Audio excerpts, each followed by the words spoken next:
आज का हमारा अगला प्रश्न प्रश्नावली 5.1 का प्रश्न क्रमांक दूसरा। दी हुई एपी के प्रथम 4 पद लिखिए, जबकि प्रथम पद ए तथा सार्वंतर हमें दिया है। प्रथम पद दिया है और सार्वंतर डी का मान दिया है, तो हमने इसके 4 पद निकालना है श्रेणी के। तो हमारा प्रथम पद जो होता है ये दिया है ए 10 हो जाएगा। द्वितीय पद A2 बराबरी से होता है A प्लस डी, तो A का मान हमारा 10 और जो D का मान है वो भी 10, तो हमारा दूसरा पद निकल जाएगा 20। इसी प्रकार तीसरा पद A3 बराबरी से होता है A प्लस 2D, तो A का मान हमारा 10 है और 2 गुणित D का मान भी 10। इसको सॉल्व करने पर आ जाएगा हमारा 10 दूनी 20 और 10 30। इसी प्रकार तीसरा वाला चतुर्थ पद A4 बराबरी से A प्लस 3D, तो A का मान हमारा 10 और 3 गुणित 10। इसको सॉल्व करने पर आ जाएगा हमारा 40। तो ये हमारे श्रेणी के 4 पद निकल गए। पहला 10, दूसरा 20, 30 और 40। आगे ऐसे ही हम इसके अनंत पद निकाल सकते हैं यदि हमें प्रथम पद और सार्वंतर दिया है। समांतर श्रेणी का ये व्यापक रूप होता है A plus D, A plus 2D, A plus 3D। इसके द्वारा हम अनंत आगे पद निकाल सकते हैं। देखते हैं प्रश्नावली 5.2 का प्रश्न दूसरे का दूसरा प्रश्न कि हमें A का मान दिया है और D का मान दिया है, तो प्रथम 4 पद निकालना है श्रेणी के। तो हमारा A1 का मान हो जाएगा -2। इसी प्रकार द्वितीय पद का हमारा सूत्र होता है A प्लस D, तो A का मान है हमारा -2 प्लस D का मान है हमारा 0, तो दूसरा पद आ जाएगा हमारा -2। इसी प्रकार तीसरे पद का हमारा सूत्र होता है A प्लस 2D, तो A का मान है हमारा -2 प्लस में 2 गुणित D का मान 0। इसको सॉल्व करेंगे तो 0 आएगा, तो बचेगा हमारा केवल -2। इसी प्रकार हमारा चतुर्थ पद होगा A प्लस 3। इसी प्रकार हम आगे के प्रश्न को सॉल्व कर सकते हैं। इस वीडियो में आप देखेंगे कक्षा 10वीं की बोर्ड परीक्षा में आने वाले मोस्ट इम्पॉर्टेंट क्वेश्चन। हमारा आज का अगला प्रश्न प्रश्नावली 5.2 का प्रश्न क्रमांक 4 कि दी हुई श्रेणी एपी का कौन सा पद 78 है। जो श्रेणी दी है 3, 8, 13, 18, इसका हमें कौन सा पद 78 है ये बताना है। तो हम इसे सॉल्व करते हैं। तो इसमें जो श्रेणी दी है इसमें हमें n का मान ज्ञात करना है। तो a का मान है हमारा 3 और d का मान 8 में से हमें 3 को माइनस करना पड़ेगा, तो बचेगा हमारा 5। और an का दिया है हमारा 78 और n का मान हमें ज्ञात करना है। तो nवें पद का सूत्र होता है हमारा an बराबर a प्लस n-1d, तो इसमें हम मान रखकर n का मान निकाल लेंगे। तो an दिया है हमारा 78, a का मान हमारा 3 और n का मान हमें ज्ञात करना है और d का मान है हमारा 5। 3 का इधर पक्षांतर करते हैं, 78 ऋण 3 धन का है तो इधर आके ऋण का हो जाएगा। इधर बचेगा हमारा n-1 इंटू 5। 78 में से 3 माइनस करेंगे तो हमारा बचेगा 75 n-1। अब ये जो 5 है ये जाएगा 75 के अपॉन में, ये कटेगा हमारा 15 बार, तो यहाँ बचेगा हमारा 15 बराबर n-1। -1 का इधर पक्षांतर करेंगे तो +1 हो जाएगा, तो 15 धन 1 बराबर से n, तो n का मान आ गया हमारा 16। मतलब जो n को वह पद 78 है। तो ये हमारा हो गया प्रश्न क्रमांक 4 प्रश्नावली 5.2। इसी प्रकार के इम्पोर्टेंट क्वेश्चन देखने के लिए वीडियो को लाइक करें और चैनल को सब्सक्राइब करें। इस वीडियो में आप देखेंगे बोर्ड परीक्षा में आने वाले मोस्ट इम्पॉर्टेंट क्वेश्चन। आइए देखते हैं अगला प्रश्न हमारा उदाहरण नंबर 7 अध्याय 5 समांतर श्रेणी से 2 अंक की कितनी संख्याएं 3 से विभाज्य है। हमें प्रश्न दिया है कि 2 अंक की कितनी संख्याएं 3 से विभाज्य है। तो हमें इसके लिए सबसे पहले श्रेणी बनाना पड़ेगा। तो श्रेणी बनाने के लिए हमें 2 अंक की संख्या एक तो 10 से स्टार्ट होंगी, 10, 11, 12। तो जो 3 से विभाज्य है तो सबसे पहले बनेंगी हमारी 12। आइए देखते हैं हमारा अगला प्रश्न कि 2 अंक की कितनी संख्याएं 3 से विभाज्य है। हमें ऐसी श्रेणी बनाना है जो 2 अंक की है और 3 से विभाज्य भी है। तो 2 अंक की संख्या जो 3 से विभाज्य है, सबसे छोटी संख्या आएंगी हमारी 12। 12 के बाद आएंगी हमारी 15, फिर आएगी 18। तो हमें इधर इतनी ही ज़रूरत है। अब अंतिम पद कैसे निकालेंगे हम। 2 अंक की सबसे बड़ी संख्या है 99। तो 99 3 से विभाज्य है, तो हमारा जो अंतिम पद आएगा वो 99 आ जाएगा। तो ये हमारी श्रेणी बन गई।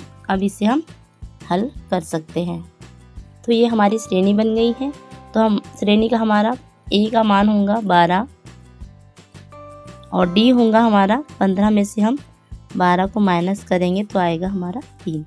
और अंतिम पद ए एन का मान दिया है हमारा 99। कितनी संख्याएं मतलब हमें एन का मान ज्ञात करना है। आइए सूत्र में मान रख देते हैं।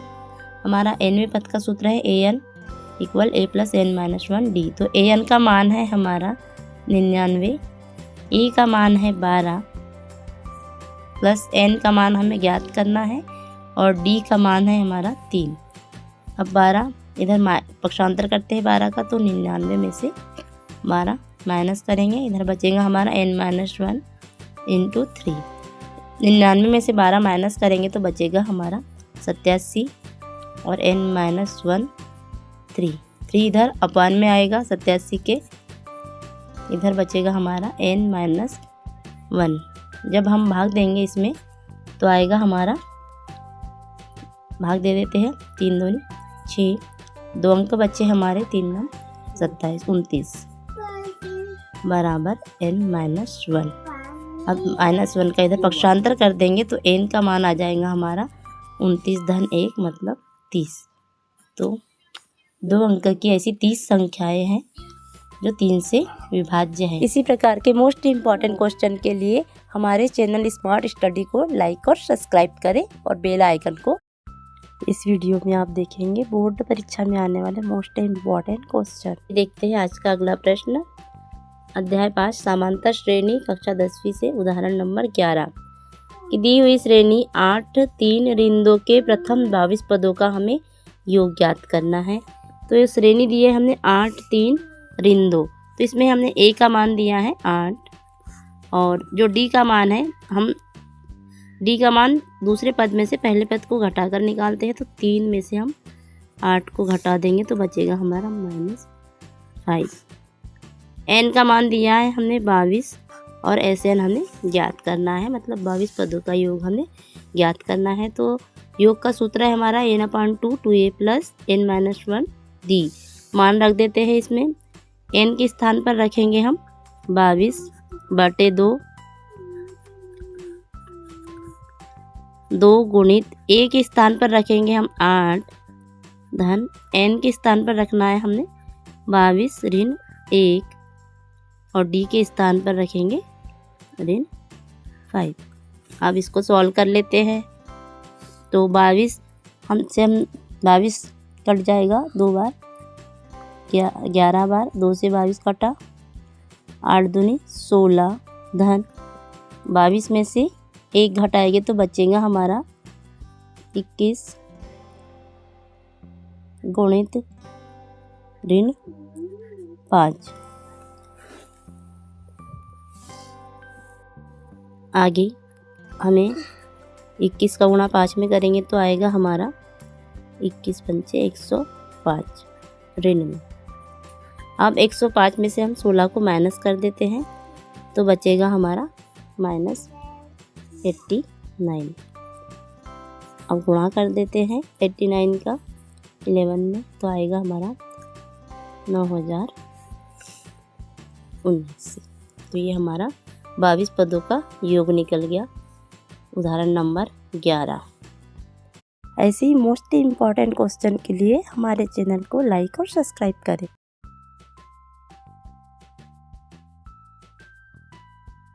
प्रश्न हमारा कि 10 और 250 के बीच में 4 के कितने गुणज हैं।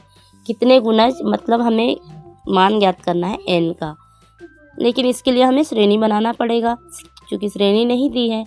तो 10 के बाद में ऐसी कौन सी संख्या है जिसमें 4 का भाग जाता है, तो संख्या है हमारी 12।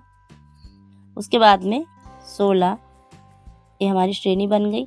और 250 के पहले ऐसी कौन सी संख्या है जिसमें 4 का भाग जाता है, तो 249 में भी नहीं जाता। 248 में अगर 4 का भाग जा रहा है तो ये अंतिम पद हो जाएगा हमारा, तो 4 का भाग हमारा जा रहा है तो इसको हम अंतिम पद ले लेंगे 248 को। अंतिम पद मतलब an। तो हमारी श्रेणी बन गई है। तो a का मान है हमारा 12 और d का मान 16 में से नहीं, हमारा 16 में से हम 12 को माइनस कर देते तो 4। n का मान हमें ज्ञात करना है और an है हमारा 248। तो nवां पद का सूत्र लगाएंगे हम। तो an बराबरी से दिया है 248। a का मान हमारा है 12 प्लस n का मान हमें ज्ञात करना है और d का मान है 4। 12 का इधर पक्षांतर कर देते हैं। 248 में से 12 माइनस कर देंगे और इधर बचेगा हमारा n-1 इंटू में 4।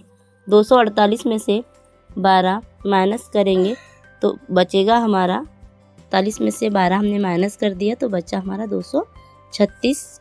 4 से इसमें भाग देंगे तो आएगा हमारा 59। n-1 माइनस का इधर पक्षांतर करेंगे तो प्लस में आ जाएगा 59 प्लस 1 n। तो n का मान आ गया हमारा 60। मतलब 10 और 250 के बीच ऐसी 60 संख्याएं हैं जो 4 की गुणज है अर्थात 4 से विभाज्य है। तो ये हमारी हो गई प्रश्नावली 5.2 का 14वां प्रश्न।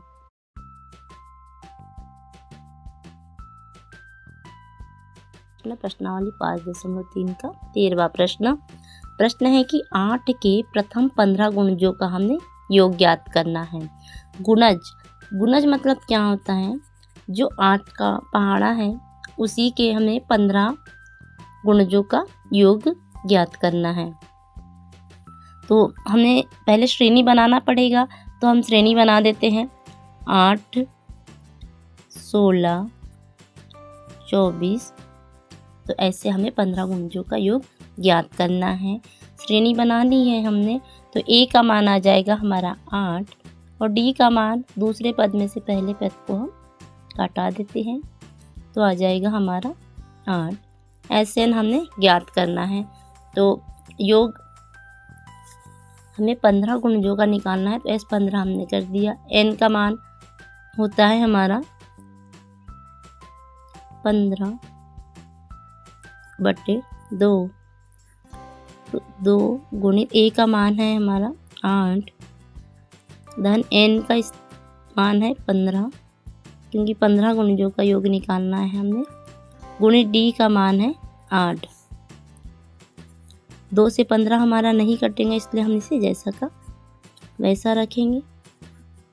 8 दूनी 16 धन 15 में से 1 घटाएंगे तो हमारा बचेगा 14 गुणित 8।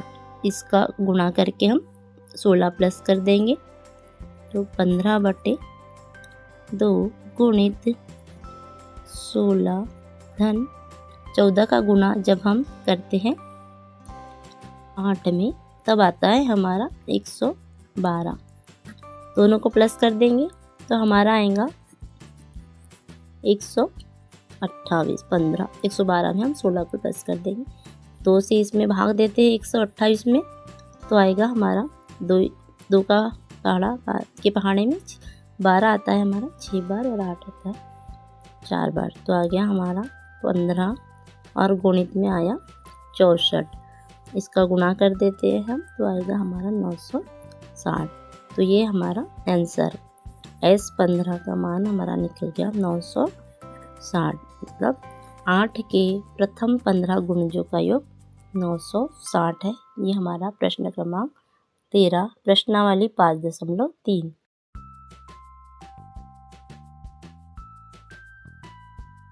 प्रश्नावली 5.3 प्रश्न क्रमांक 14। 0 और 50 के बीच विषम संख्याओं का योग हमें ज्ञात करना है। 0 और 50 के बीच, तो हमें श्रेणी नहीं दी है, श्रेणी हमें बनाना पड़ेगा। तो 0 और 50 के बीच कौन कौन सी संख्याएं हमारी विषम संख्याएं हैं? तो हमारी पहली संख्या 1 है, दूसरी है हमारी 3, तीसरी है 5। तो इस प्रकार हमारी यह श्रेणी बन गई। अब हमें उनका योग ज्ञात करना है। तो 0 और 50 के बीच जो विषम संख्याएं हैं वो कितनी होंगी हमारी? 25। ए का मान आएगा हमारा 1 और डी का मान आएगा हमारा 3 में से 1 माइनस कर देंगे तो 2 और एन का मान आएगा हमारा 25, क्योंकि 1 से 50 के बीच में 25 विषम और 25 सम। अब हम ऐसे निकाल लेते हैं। तो एन का मान है 25/2, 2a, तो 2 गुणित a का मान हमारा 1 धन n का मान 25 ऋण 1 और d का मान है 2। इसे सॉल्व कर लेते हैं हम। 25/2, 2 का गुना 1 में किया, 2 एकम 2 धन 25 में से 1 माइनस करेंगे तो 24। अब 24 का गुणा 2 में कर देते हैं और 2 प्लस कर देंगे। तो 25/2 गुणित में 24 दूनी 48, 48 से 2 करेंगे तो आएगा हमारा 50। 2 से 50 काट दिया मैंने 25 बार, तो हमारा जो आंसर है आ जाएगा 25 गुणित 25 मतलब 625। तो ये आ गया हमारा 0 से लगाकर 50 के बीच विषम संख्याओं का योग 625 है। यह हमारा आंसर है। आज का हम देखते हैं